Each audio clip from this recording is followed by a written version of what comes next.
from B row into the Sally port was open, correct? Yes, sir. And then when Mr. Martinez reached near the gate, what happened? I unlocked the gate. As I unlocked the Baker Row gate, suddenly Martinez ran out and headed towards the trustee day room. Okay. And so that other gate from the Sally port through the hallway was also open, correct? Yes, sir. And then looking at this diagram, people 78, the trustee day room is in this box here at the corner, correct? Yes, sir. All right. And after he ran and your partner, Mesa, gave chase, is that correct? Yes, sir. All right. At some point in time, once you got to the trustee day room there, did you see a number of trustees come out of the day room door? Yes, sir. I believe it was 3. Will you take a look at your report for a moment? And first of all, one trustee who left the day room, you saw some injuries too. Is that correct? Yes, sir. Do you recall that trustee's name? Is it in your report? Yes, sir. His first name is Daniel, last name of Amaya. All right.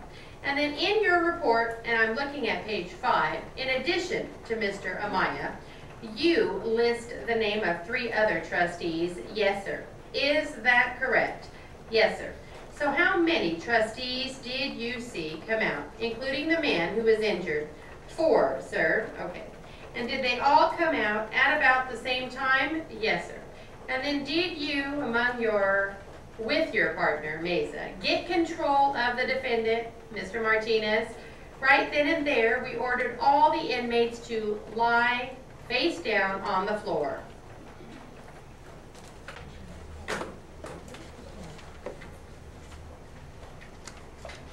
Question by defense attorney.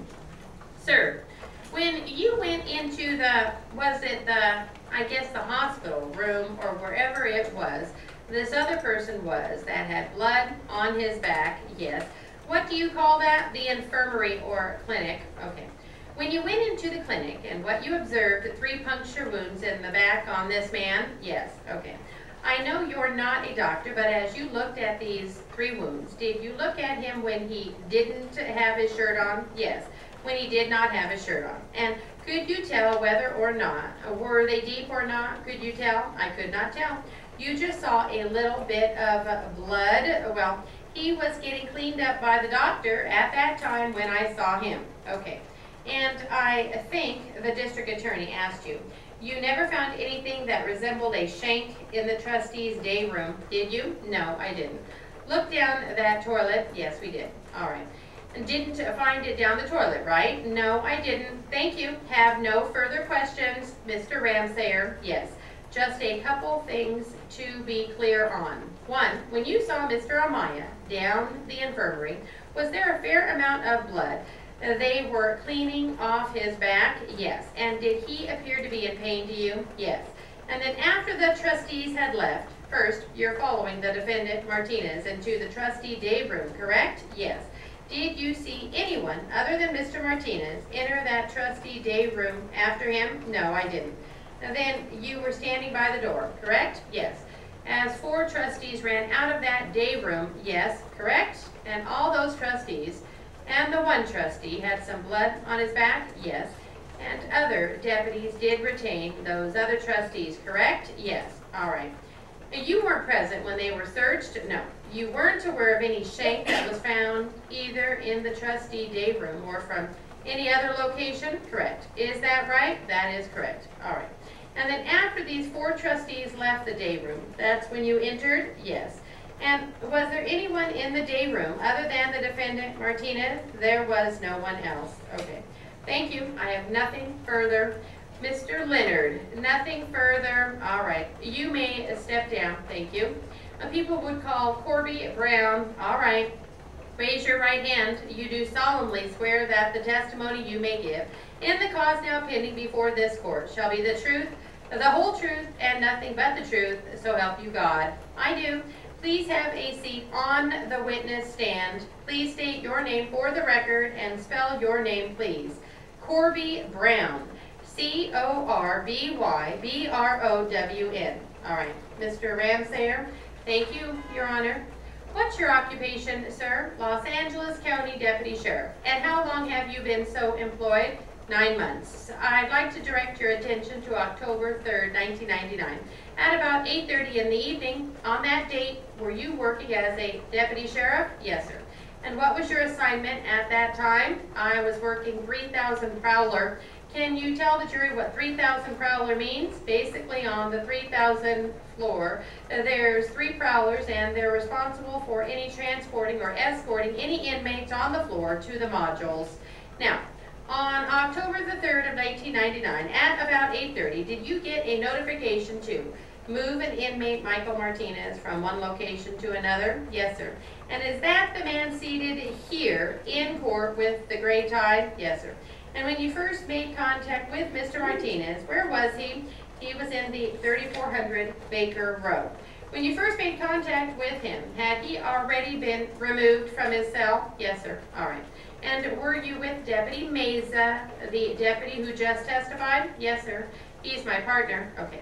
And somebody other than you or Meza had prepared Mr. Martinez to get him out of the cell onto the road. Is that correct? Yes, sir. He had been handcuffed and waist-chained. And that was the information that you had? Yes, sir. And when was the first time you arrived on B Row? Was Mr. Martinez already outside on B Row, correct? Yes, sir. And when you first saw him, you were in the Sally Port area? Yes, sir. All right. And when you saw, can you describe what you saw when you saw Mr. Martinez? When I saw him, he was at the rear of Baker Row towards, there's 13 cells on the floor. He's at the rear, and as he saw us, he started walking our way. All right. And he appeared to be handcuffed. Did he have a chain around his waist? Yes, sir. And where were his hands? Behind his back.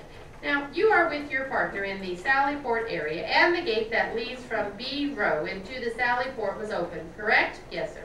And then when Mr. Martinez reached near the gate, what happened? I unlocked the gate. As I unlocked the Baker Row gate, suddenly Martinez ran out and headed towards the trustee day room. Okay, and so that other gate from the Sally Port to the hallway was also open, correct? Yes, sir.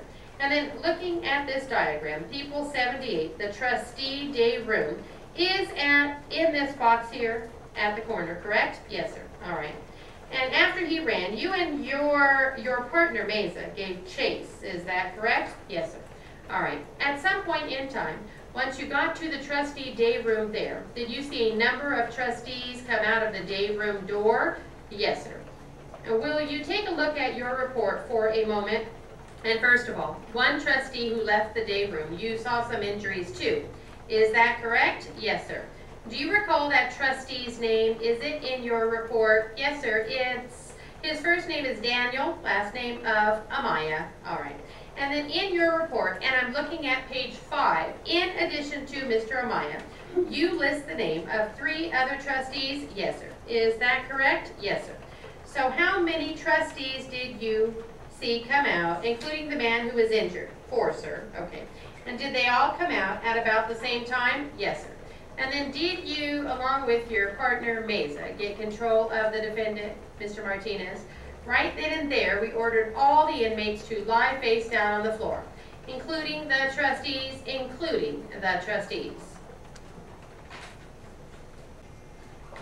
180 starts with question by defense. Ready? While you were there, did you see him reach in his pocket for any money?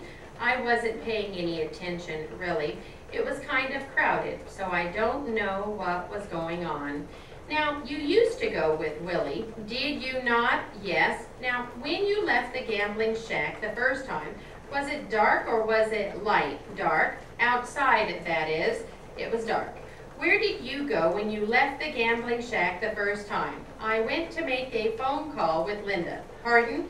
We went to make the phone call. So you then, looking at the list that you have made, you had been at the gambling shack before you had made the phone call. Is that true? I really don't remember. I'm not sure. I was under the impression that I would have been there twice, but I only remember being there once. if I was there twice, I didn't sit down. I went in and came back out. I really don't remember. Well, to the best of your recollection, when you say you recall being there twice, you only remember going inside once? Yeah. I was on the porch once before they walked up to the porch. Did the time that you were inside occur before you made the phone call? No, I got that wrong. After we made the phone call, they're between them. So 2 should be in 4, and 4 should be 3. And perhaps you wouldn't mind going to the board and changing it. Yeah, okay. After making the telephone call, then what did you do? Then we went to the shack. Okay. The third item on that list would be the shack, right.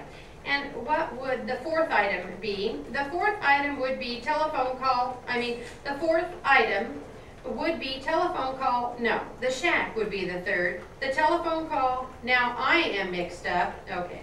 Why don't you go to the board, if you would please, and cross out number 3. Yes, and write in what it should be to the best of your recollection. I really can't remember. I don't know which. Why don't you put a question mark there? Okay. Now after the phone call, there is no doubt in your mind that you went to the shack. Is that true? Right. And you went inside? That's everything you told us this morning? Yeah. Then did you leave the shack? Yes. And who left with you? Linda. Where did you go then? To Dan's house. Would you put after number 4, Sue and Linda? Okay. Now, did you go directly to Dan's house? Yes. Now, may I approach the witness, Your Honor? Proceed. You have told us about some photographs that you... Objection, Your Honor. Now, the pictures have not been shown to counsel. I am sorry. May we approach the bench? I am sorry. I apologize to counsel. Yes. I am going to object to even marking the photographs for identification for this witness. This witness has previously testified when she was called as a people's witness that the inside of the location was so changed that she would not have recognized it had they not told her it was the same house. On that basis, the foundation for these photographs cannot be shown since they were taken on that date. The person that took the photographs certainly wasn't there on the date and occasion and can't say or represent they. Apart from this, why didn't you present them through your former examination? You seem to have a practice, Mr. Borges, of conducting an examination and then starting all over again on another examination. Well, Your Honor, you have these pictures here. That was referred to in your examination earlier this morning? Yes, that is the point. I didn't have them, Your Honor. My wife brought them here during the noon hour. I thought I had them in my briefcase. You should develop the habit of completing your examination at one time, you see? Now, proceed. Thank you, Your Honor. Now, these are pictures as the house appeared on April 26th, which is the date she said it was so different she couldn't recognize, well, I believe that the pictures are only being offered not to show the furniture has changed, but to show the various positions in the house. Irrespective of their purpose or the offer, I feel there is no foundation for these pictures and that this witness has already testified that the place was so different she would not have recognized it as the same house if the person taking the photographs hadn't told her that it was. I would add this. Some of the photographs don't even show the furniture and show hallways and doors, which have not been changed. However, not showing furniture, it would be the position that the picture is taken is critical, and this witness, not having taken the picture, I think cannot lay the foundation.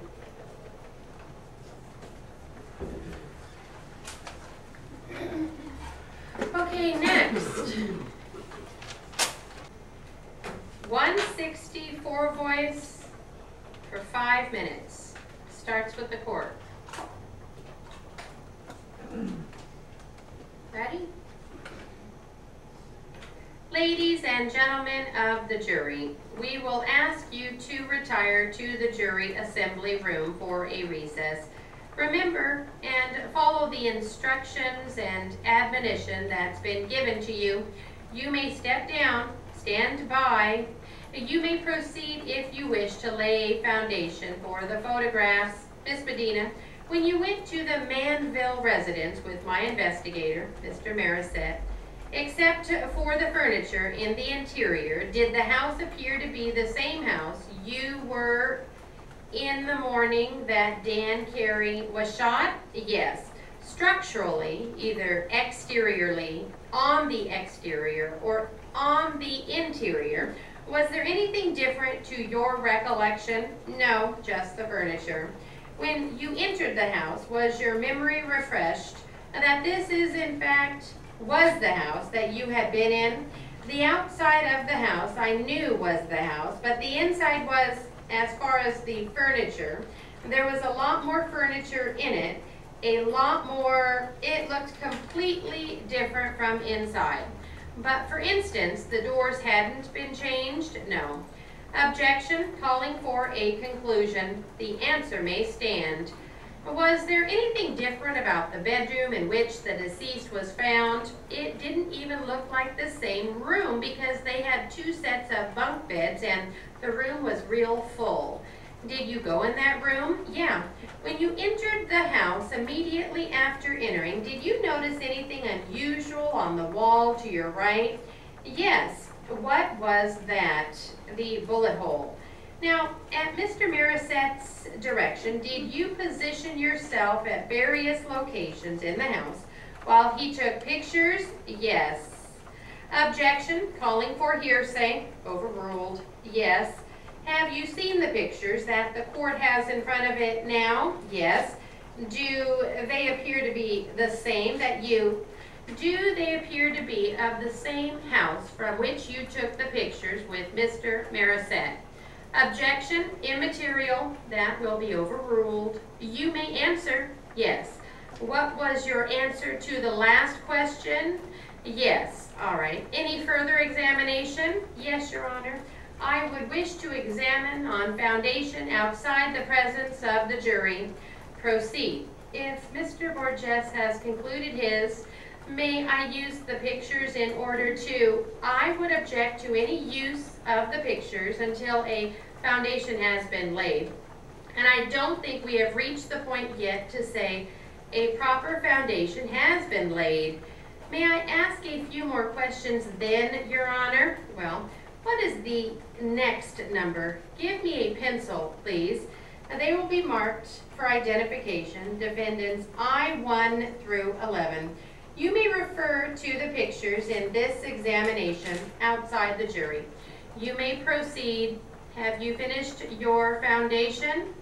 Did the house appear to be the same house you were in on the morning of November 22? Objection, asked and answered, that will be sustained. Do the photographs, Miss Medina, fairly depict the scene as it was on the day the pictures were taken? Objection, compound. These are numerous photographs. That will be sustained. Well, without showing her the pictures, I couldn't ask her if it is a fair representation. You may show her the pictures. Thank you. May I approach the bench, Your Honor? Well, they are over here. Oh, I am sorry. There are pencil markings on the back of them, sir. I show you defense 11 for identification and ask you if you recognize that picture. Objection. Well, on what basis? On the basis, Your Honor, counsel's question is whether or not this picture represents the scene on the date it was taken, which was in April, and whether or not it represents that scene is immaterial, as the question is what the scene was on the 21st of November. And this witness has already indicated the house was completely different inside. Well, I will agree to do, well, we have to take it one step at a time. The picture has to be identified as of the date it was taken, and it has to be ascertained whether or not it fairly represents the condition at the time we are interested in. Overruled. Now, on April 26, does defense number 11, I-11, or is defense number 11, it is not 11. Is it not I? I'm sorry, Your Honor, I don't know. Today is 24th.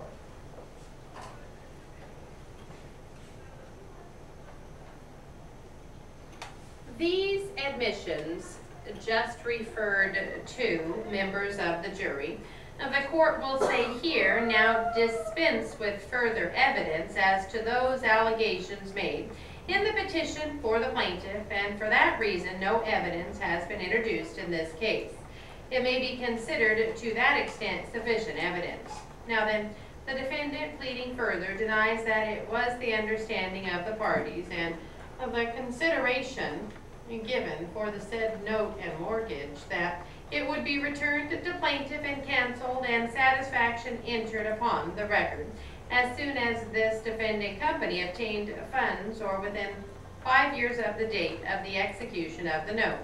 The defendant further denies that it was the understanding of the parties that, as consideration for the giving of said note, it was agreed by the defendant or anybody else that the said note and mortgage was never to be enforced against the plaintiff's decedent, and that the sole purpose of its execution was to permit the defendant to begin business in the state of Ohio as a duly licensed insurance company.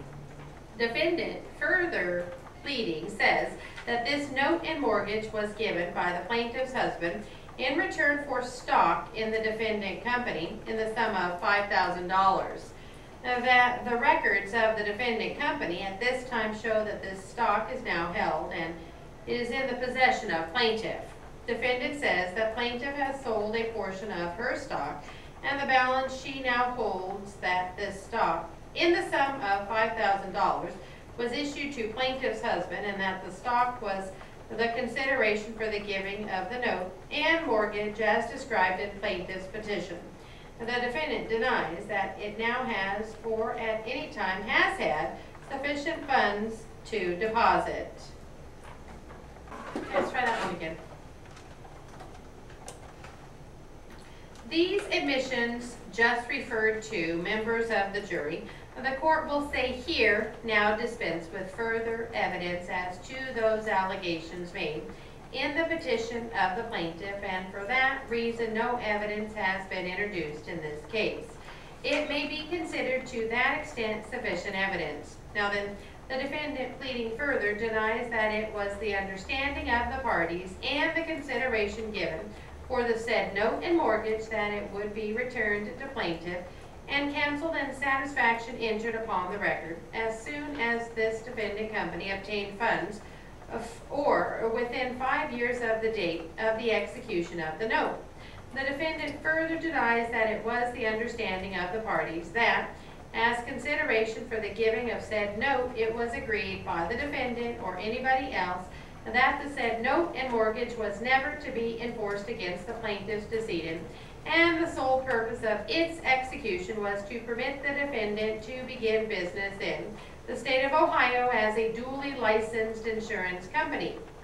The defendant further pleading says that this note and mortgage was given by the plaintiff's husband in return for stock in the defendant company in the sum of $5,000, that the records of the defending company at this time show that this stock is now held and is in the possession of plaintiff. Defendant says that plaintiff has sold a portion of her stock and the balance she now holds, that this stock in the sum of $5,000 was issued to plaintiff's husband, and that the stock was the consideration for the giving of the note and mortgage as described in plaintiff's petition. The defendant denies that it now has or at any time has had sufficient funds to deposit. Let's try that one more time. These admissions just referred to members of the jury. The court will say here, now dispense with further evidence as to those allegations made in the petition of the plaintiff, and for that reason no evidence has been introduced in this case. It may be considered to that extent sufficient evidence. Now then, the defendant pleading further denies that it was the understanding of the parties and the consideration given for the said note and mortgage that it would be returned to plaintiff and canceled and satisfaction entered upon the record as soon as this defending company obtained funds or within 5 years of the date of the execution of the note. The defendant further denies that it was the understanding of the parties that, as consideration for the giving of said note, it was agreed by the defendant or anybody else that the said note and mortgage was never to be enforced against the plaintiff's decedent, and that the sole purpose of its execution was to permit the defendant to begin business in the state of Ohio as a duly licensed insurance company. Defendant further pleading says that this note and mortgage was given by the plaintiff's husband in return for stock in the defending company in the sum of $5,000. That the records of the defending company at this time show that this stock is now held and is in the possession of plaintiff. Defendant says that plaintiff has sold a portion of her stock, and the balance she now holds, that this stock in the sum of $5,000 was issued to plaintiff's husband, and that the stock was the consideration for the giving of the note and mortgage as described in plaintiff's petition. So these pleadings, members of the jury, make up the issues. By the way, this answer of the defendant has called for a further pleading on behalf of the plaintiff in the nature of a reply, in which plaintiff simply denies each and all the allegations and statements made and contained in defendant's answer, which are neither denied nor admitted in plaintiff's petition. So it is from these pleadings, members of the jury, together with the evidence in the case, that we determine the issues. The issues are the disputed questions of fact and are for you to determine from the evidence under the law as given you by the court.